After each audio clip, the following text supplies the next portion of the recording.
मंडळी नमस्कार. मी सौ श्रेयसी कर्वे.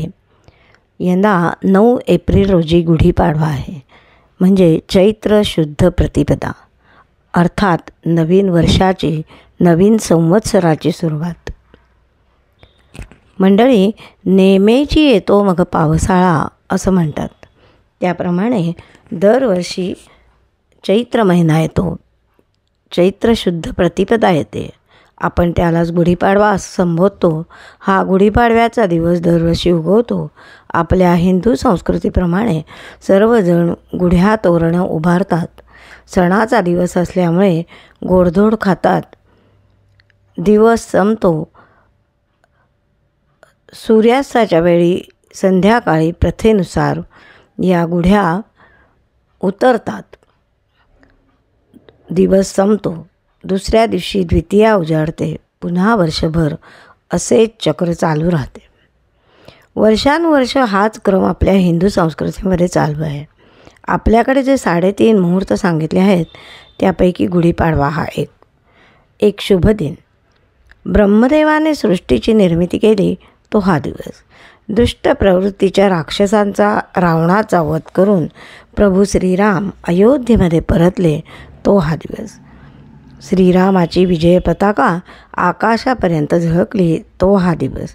म्हणूनच सर्वजण घरोघरी गुढ्या तोरणं उभारतात. प्रभू श्रीरामांनी दुष्ट प्रवृत्तींचं निर्दालन केलं आणि सत्प्रवृत्तींचा जय होतो असं सर्व जनमानसाला दाखवून दिलं. त्या आनंदाचे, विजयाचे प्रतीक म्हणून घरोघरी गुढ्या उभारतात हे आपण पाहिलं. गुढी उभारायची म्हणजे वर्षारंभी काही चांगला संकल्प करायचा, एक निश्चय करायचा असं मला वाटतं. श्रीरामांनी दुष्ट प्रवृत्तींचा नाश केला, तीच गोष्ट आजही आवश्यक आहे, नाही का? आजही असेच सत्प्रवृत्तींपेक्षा दुष्प्रवृत्तींचेच साम्राज्य सर्वत्र आहे.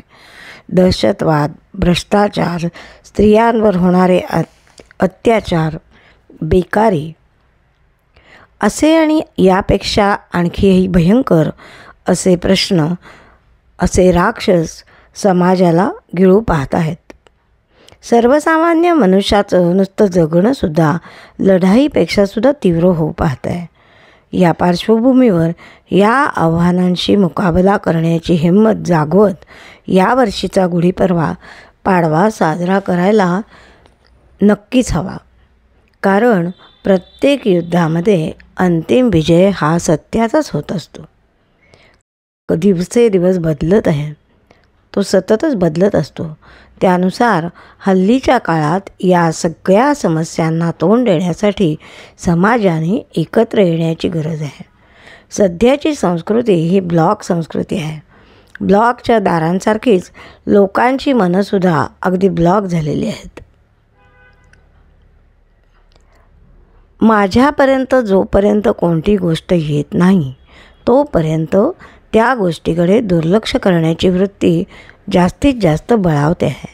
त्यामुळेच आपल्या देशाची, आपल्या संस्कृतीची हानी होते आहे. फार थोर परंपरा लाभलेल्या आपल्या देशाची आज अतिशय बिकट अवस्था आहे. त्यासाठीच सर्वांनी एकत्र येण्याची गरज आहे. देशातील जास्तीत जास्त सामाजिक, आध्यात्मिक संस्था यासाठी कार्यरत आहेतच. परंतु प्रत्येकाने आधी स्वतःपासून सुरुवात करणं गरजेचं आहे. तरच समाज सुधारेल, तरच देश सुधारेल, तरच विश्वामध्ये शांती नांदेल. यासाठी गुढीपाडव्याला प्रत्येकानेच प्रयत्न करण्याच्या संकल्पाची गुढी उभारणे अतिशय आवश्यक आहे. सात्विकता वाढली तर दुर्जन शक्तीची तीव्रता आपोआपच कमी होते. म्हणूनच होळीला, म्हणजेच वर्षाच्या शेवटी, सर्व वाईट गोष्टींचं, प्रवृत्तींचं प्रतिकात्मक दहन करतात आणि पाडव्याला उत्साहानं नववर्षाचं स्वागत करतात.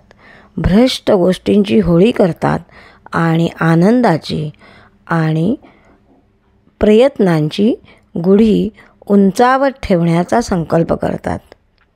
अशीच रचना आपल्याला निसर्गामध्ये सुद्धा दिसते.